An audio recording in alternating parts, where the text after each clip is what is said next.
Today we're gonna continue our lessons about how to configure router.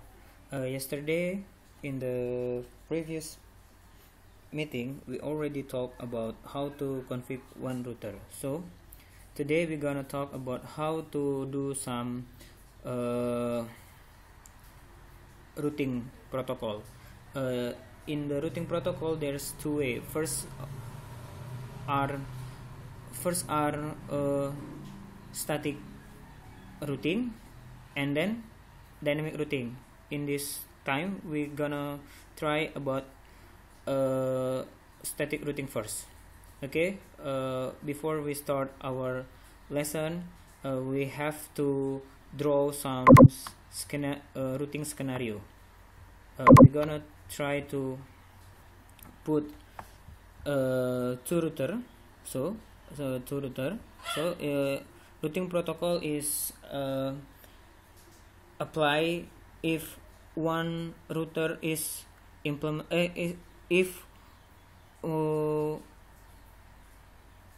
two more router is implemented at our network. Okay, now we already have two router, and then we put some switches, one right here and then one right here. After that we put some PC. Okay, it's already like that, and then we put some network cable. First of all, we put on straight cable. This is gigabit Ethernet 0.0. Okay, put right here, and then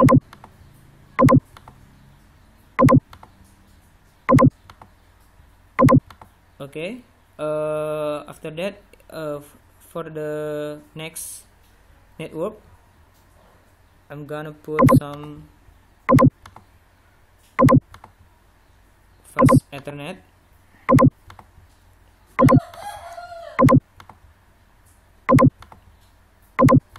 Okay, now we're gonna connect to router. Sebenarnya untuk mengkoneksikan dengan dua buah router ini kita bisa menggunakan kabel cross. Namun pada implementasinya sorry, ada suara ayam ya, mungkin masuk suara. Jadi ini ya, kita sebenarnya bisa pakai kabel cross untuk menghubungkan router. Jadi di sini pakai gigabit Ethernet, di sini juga gigabit Ethernet 01. Bisa menggunakan seperti ini. Namun pada kali ini saya tidak akan menggunakan skenario seperti ini. Nanti saya akan menggunakan kabel serial DCE. Kabel serial DCE ini adalah kabel serial bentuknya komunikasi serial DB9 yang bisa kita gunakan untuk mengkoneksikan dua buah router.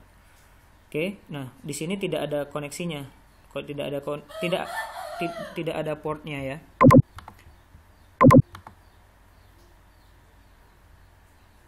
Oke, di sini tidak ada portnya.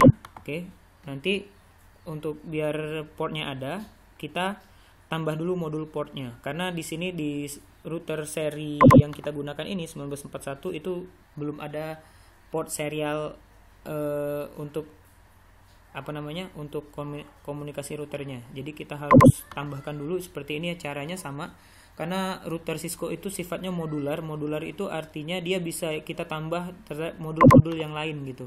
Ini modul-modulnya bisa dipilih seperti ini. Di router aslinya juga seperti itu. Jadi kita bisa memilih router modul-modul apa yang bisa kita tambahkan gitu. Ya sama seperti kita mau membeli komputer kan gitu kan, membeli komputer rakitan gitu. Jadi misalnya saat ini kita punya komputernya RAM-nya misalnya 4 GB. Misalnya kita mau tambah 4 GB lagi kan, kita tinggal tambah satu keping RAM di slot RAM yang lain kan, jadi kita bisa mendapatkan 8 GB. Jadi kira-kira seperti itu. Nah, di sini kita gunakan serial yang ini nih, modulnya HWIC 2T. Oke, jadi cara masangnya gampang. Gambar ini tinggal kita dragkan ke dua kotak ini. Pilih salah satunya saja. Yang ini boleh ataupun yang ini boleh. Misalnya kita taruh di sini. Oke. Nah, tapi sekarang belum bisa nih kita taruh.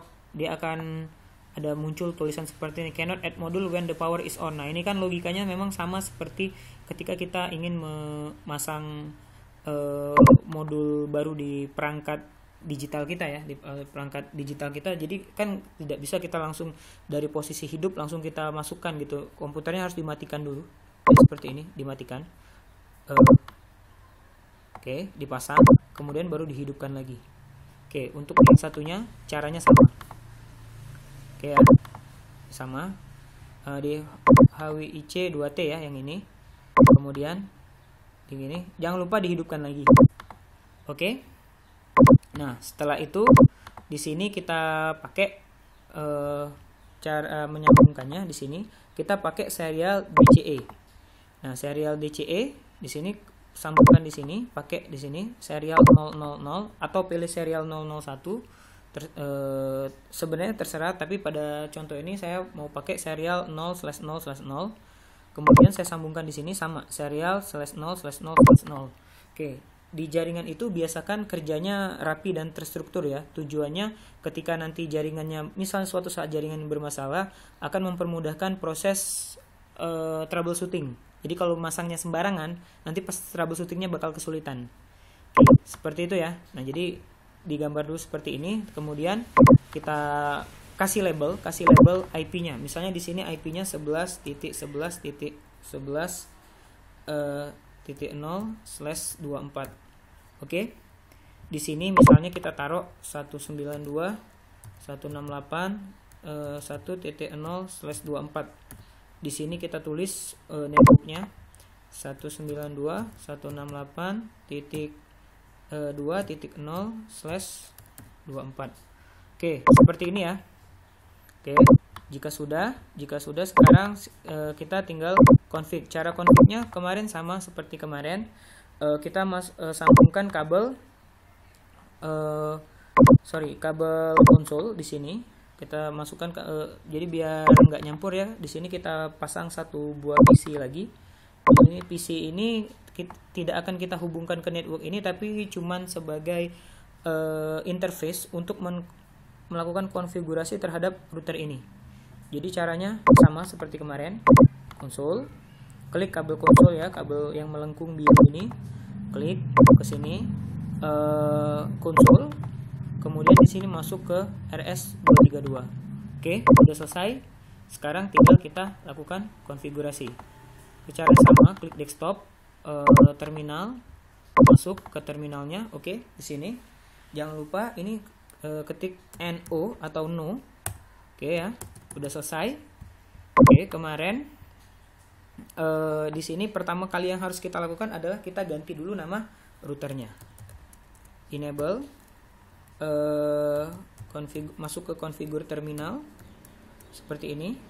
Kemudian pertama kali kita harus ganti namanya dulu ya. Hostname misalnya ini namanya R1. Oke, router yang di sebelah ini atau yang ditulis router 0 ini diberi nama R1, dan ini nanti kita akan beri nama R2, tapi nanti ya. Oke. Kemudian kita langsung konfigurasikan. Kita masukkan, pertama kali yang harus kita lakukan adalah kita memasukkan IP address yang ada di sini. IP addressnya di masing-masing router ini. Tadi di sini ini serial 000, ini gigabit Ethernet 000. Oke? Itu interface yang kita pakai. Ya, pertama bebas kita mau masukin yang mana dulu. Kita masukin yang gigabit Ethernet dulu ya. Gigabit interface gigabit Ethernet 0/0 IP spasi address, masukkan IP address dari network yang ini 192.168.1.1. Jadi kemarin seperti yang sudah dijelaskan bahwa silahkan gunakan IP yang mana saja di range-nya dari 1 sampai 254, tapi biasakan untuk IP gateway, ini kan IP gateway kan, gateway itu biasakan IP valid pertama atau IP valid terakhir. Jadi jangan random, karena nanti bakal susah ketika kita akan melakukan proses troubleshooting jika terjadi masalah seperti itu. Oke. Di sini udah masukin subnet masknya, karena dia /24, subnet masknya seperti ini kan kemarin. Oke. Nah, kemudian baru ketik no shutdown. Oke. Dia akan langsung hijau. Indikatornya hijau atau indikatornya menyala gitu kan. Oke, kemudian exit, kemudian kita masukkan interface ini. Oke, di interface serial ini dia berfungsi ada nanti pas ketika kita sorot dia ada lambang jam seperti ini ya. Nah, ini artinya ini adalah DCE. Jadi untuk serial itu dia ada dua jenis kabelnya, DCE sama DTE. DCE pasti pasangannya DTE. DCE itu yang memberikan clocknya ke DTE.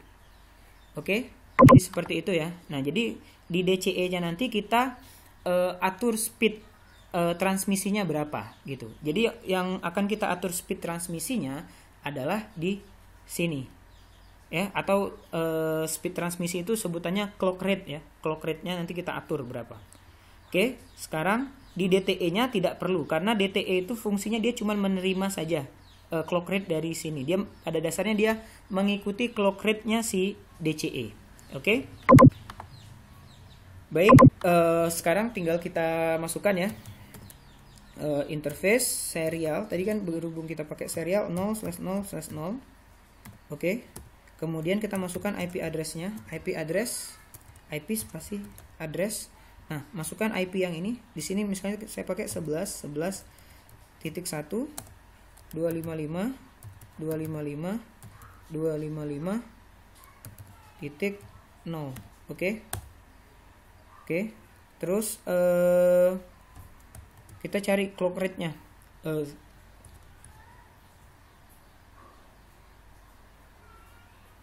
Nih. Clock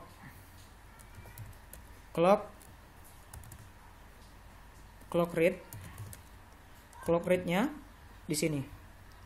Kita bisa pilih clock rate-nya seperti ini. Dari 1200 sampai ke 4 juta atau 4 MHz gitu kan. Nah, jadi kita mau pilih yang mana ini terserah dari teman-teman ya gitu ya. Logikanya gini, semakin tinggi clock rate-nya, maka speed transmisinya akan semakin besar. Tapi pengaruhnya ada pada kinerja routernya. Ya, semakin tinggi maka kinerja routernya semakin tinggi juga. Otomatis routernya akan lebih cepat panas gitu. Tapi biasanya kalau misalnya ruangan router atau data center itu biasanya tempatnya itu dingin, menggunakan AC yang PK-nya besar gitu. Oke, jadi di sini misal kita pilih 64.000 ya, clock rate 64.000. Oke. Kalau sudah no shutdown. Oke. No shutdown. Nah, di sini dia belum ada perubahan nih. Kalau yang tadi kan ketika kita yang gigabit Ethernetnya dia langsung hijau. Yang di sini dia belum hijau. Kenapa yang di sini belum hijau? Karena yang di pasangannya di interface yang di router 1, yang di router ini, yang di router 2 ya. Ini tadi router 1 ya. Yang di router 2 yang di sini, ini kan belum nyala gitu. Jadi sehingga dia belum hijau. Nah, nanti kita lihat, kita config sebelahnya dulu ya. Kita config sebelahnya dulu. Router sebelahnya. Oke. Nah, sampai di sini untuk sementara ini config untuk router 1 ini sudah selesai. Oke, jangan ditutup dulu, kita minimize saja. Nah, sekarang kita pasang komputer satu lagi ya. Kita pasang Kita pasang komputer satu lagi ya. Kita pasang komputer satu lagi. Kemudian kita masukkan kita masuk ke konsol interface-nya, sama seperti ini, konsol. Klik di sini S232. Kemudian desktop terminal. Oke, dengan cara yang sama, sekarang tinggal kita lakukan hal yang sama untuk di router satunya. Di sini saya agak minimize sedikit ya, jadi biar nanti bisa side by side. Oke, caranya sama. Kita masukkan ke enable dulu, kemudian configure terminal ya, configure terminal. Sudah masuk ke configure terminal, kemudian saya masukkan IP address untuk ini tadi kan gigabit Ethernet 000 juga kan, di sini 00 di sini 0 0. Oke. Kemudian yang harus kita lakukan adalah memasukkan IP address-nya, kita masuk dulu ke interface-nya, interface gigabit Ethernet 0/0, artinya yang di sebelah sini ya. Oke, kita masukkan IP address-nya, IP spasi address 192.168.2.1 255.255.255.0 ya. Kemudian di sini no shutdown. Oke.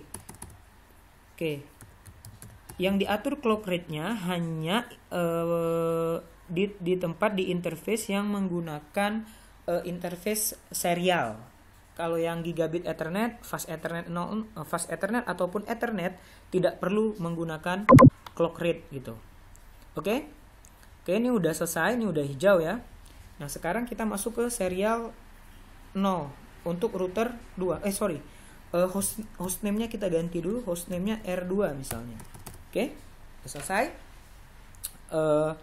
Di sini kita langsung masukkan IP address-nya. Interface. Kita masuk dulu ke interface-nya. Interface serial 0/0. Ini 3 kali ya. Kemudian IP spasi address 111.111.255.255.255.0. Oke, enter. Oke, langsung no shutdown. Oke, dia akan hijau. Ada ada notifikasi interface serial change state to up. Oke. Di sini di router yang ini, di sini dia juga update statusnya. Update status dia sedang up juga di sini di router yang ini. Oke. Nah, kalau kemarin kan ketika kita menggunakan satu router setelah memasukkan semua IP address-nya ini selesai. Nah, tapi kalau sekarang dia tidak selesai, kita belum selesai. Kenapa belum selesai? Karena router ini PC 0, PC di sini sama PC 1 ini belum bisa terhubung. Kenapa? Karena si routernya, masing-masing router di network ini dia tidak directly connected di sini, di network yang ujungnya di sini. Dia tidak directly connected. Jadi router ini hanya directly connected terhadap interface yang ada di router 1 di sini, yang di serialnya. Dia tidak directly connected ke jaringan yang ada di sini, sehingga membutuhkan sebuah mekanisme routing. Oke? Membutuhkan mekanisme routing ya, seperti itu. Nah, hari ini kita akan belajar tentang static routing terlebih dahulu. Oke, untuk membuat static routing yang perlu kita lakukan adalah kita bisa masukkan routing table-nya secara manual. Oke, routing table bisa kita lihat di sini. Oke, di sini ketik exit dulu, kemudian di sini exit lagi ya. Dia di sini, bukan di konfigurasi terminal. Jadi dia ada di exact mode. Oke, di sini kita ketikkan show IP spasi route. Oke, ini adalah routing table. Di sini ada informasi C. C itu artinya connected ya. Connected yang directly connected. Connected yang directly connected. Artinya dia terhubung, tapi terhubung secara langsung. Ada tulisan directly connected. Jadi network 11 ini 11.0/24 ini directly connected dengan serial 000. IP-nya ini nih, IP-nya yang di bawahnya. Oke, kemudian network 192 ini directly connected dengan gigabit Ethernet 00. Itu adalah informasinya. Sedangkan ini kan 192.168.2.0 kan. Di sini di router ini belum ada nih, di router yang R1 ya, yang di router R1. Dia belum ada informasi ke network 192.168.1.0/24 belum ada kan di sini. Nah, makanya harus kita masukkan terlebih dahulu. Begitu juga sebaliknya. Di sini di router R2 ya. Di sini keluar dulu. Show IP route Oke. Nah, untuk ke network 192.168.1.0/24 itu belum ada juga. Nah, sehingga kita perlu masukkan IP-nya. Oke, caranya seperti ini ya. Caranya seperti ini. Pertama, kita akan masukkan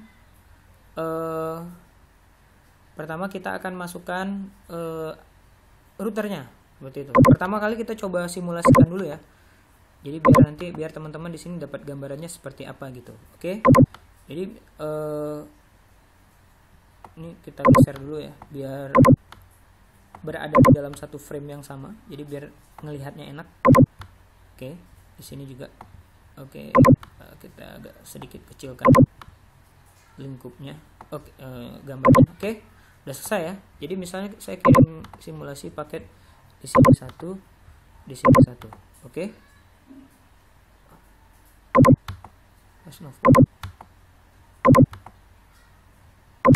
Bentar.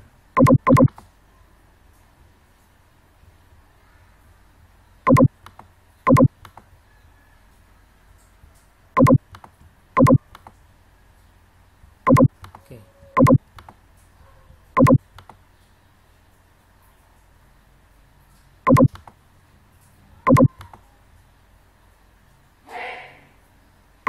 Oke.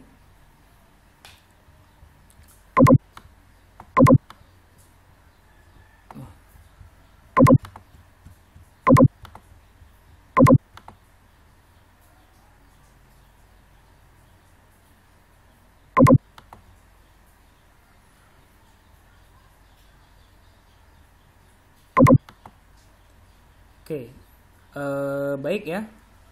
Sekarang kita coba ya, kita coba ping di sini. Kita coba ping desktop di sini. Kita coba ping 192.1. Oh sorry. Pertama kali kita harus masukkan IP address-nya dulu ya, IP address-nya dulu. Oke, misalnya di sini IP address-nya 192.168.1. Misalnya di sini titik 2. Oke. Kemudian default gateway-nya 192.168.1.1 ya, sesuai dengan ini. Oke, kemudian di sini juga ya. Oke. 192.168.2.1.22 di sini 192.168.2.1. Oke, udah kelar. Sekarang coba kita simulasikan ya. Kita simulasikan, klik di sini dan di sini. Oke. Nah, yang perlu diperhatikan adalah paket atau amplop yang berwarna ini nih, bukan yang berwarna hijau. Oke, karena yang berwarna hijau itu adalah untuk protokol ARP atau Address Resolution Protocol. Kemarin kan udah saya bahas Address Resolution Protocol fungsinya untuk apa. Oke, kalau udah selesai, sekarang kita coba simulasikan. Oke.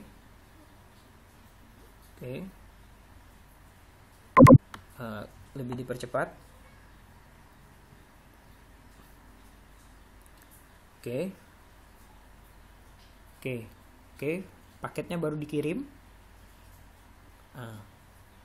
Paketnya dikembalikan oleh routernya. Kenapa? Karena routernya tidak tahu nih paket yang akan dikirimkan itu mau ngirimnya lewat mana. Oke, jadi dia tidak ada informasi. Jadi router itu mengirim paket berdasarkan informasi yang ada di routing table-nya. Jadi ketika router nanti kalau kalian nanti suatu saat jadi network engineer, ketika mengalami masalah seperti ini, yang pertama kali kalian lakukan adalah cek routing table-nya. Kalau misalnya routing table-nya ada di sini, berarti yang masalah ada di router dari sisi penerima, bukan dari sisi pengirim. Oke, ini simulasinya kita akhiri ya. Coba kita kirim sinyal ping ya. Ping 192.168.2.2. Di sini kita akan cek. Coba jangan disimulasikan, jadi biar Nah, di sini tulisannya replay, tapi yang replay bukan IP yang kita tuju, tapi yang replay adalah gateway-nya. Jadi paket yang kita kirimkan tadi itu dibales, tapi bukan alamat tujuan kita, tapi si routernya, karena routernya tidak tahu paket ini mau dikirim kemana, makanya dia mengirimkan berita destination host unreachable. Oke, sampai di sini. Jika masih ada yang belum dipahami, silakan chat di grup kita ya. Oke.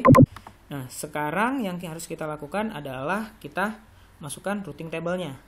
Oke, masukkan routing table-nya secara manual dulu ya. Untuk masuk ke routing table-nya, kita masukkan ke configure terminal lagi. Oke, masuk ke configure terminal lagi. Nah, di sini yang harus kita lakukan adalah kita masukkan IP-nya seperti ini. Jadi sintaksnya seperti ini, IP spasi route, ya. IP spasi route. Oke, kenapa tidak bisa di auto text? Karena sebenarnya di sini nih. Nah, oke, karena untuk di sini. Nah, jadi ada dua, ada IP route sama IP routing. Jadi dia kesulitan menebaknya. Jadi kita tulis aja seperti ini. IP spasi route spasi network yang ingin kita tuju. Network yang ingin kita tuju ya. Di sini sintaksnya destination prefix atau network yang ingin kita tuju. Network yang ingin kita tuju kan dari router 1 kan yang ini kan. 192.168.2.0. Oke, spasi destination prefix mask. Jadi subnet masknya berapa nih? Subnet mask karena ini /24, jadi seperti ini. Oke, titik 0.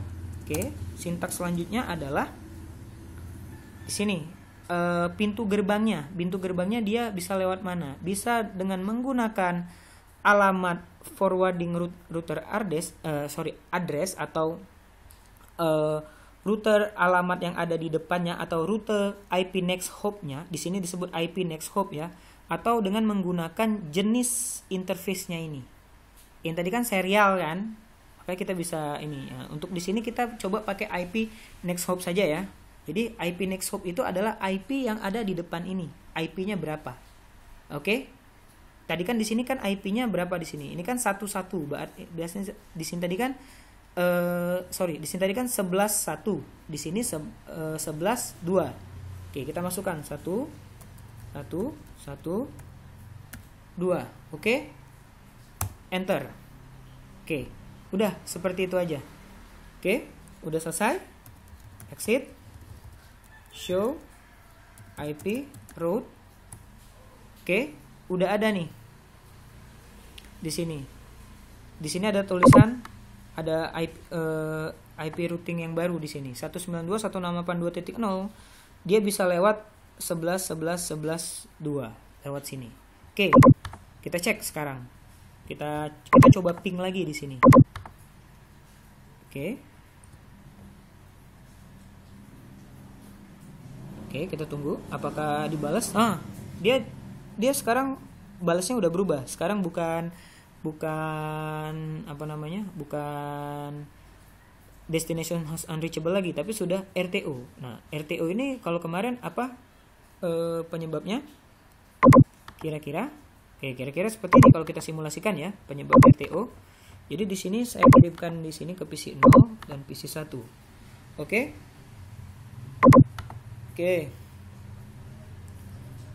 Nah, paket data ini sudah berhasil dikirimkan oleh router 1 ke PC 1.